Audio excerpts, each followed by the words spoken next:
Ben peste koysam olmuyor mu? Yok. Yok ulan. Sen yazıyorsun işte. Bana koy. Bana koy. Bana koy. Şu gitmesin. Korkusan şu gitmesin. Siz yapın. Sana böyle çumma buna açılan bambuslar Bay zonası. bikam, bay bikam. Çöktün ki. Hakkı. Gitti. Güzel. Yok. Güzel çın, kamera ver. Kamera tuğanı yok. güzel çınar çektemez. Kapatlayı mı? Dur ben getireyim. Ben o sikir defer hadi.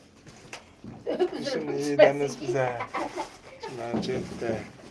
Bay bikam. Ha, pas aynen. Şöyle de hemen alalım. Geçiyor. Şimdi Cevler. Geçiyor. Cevler.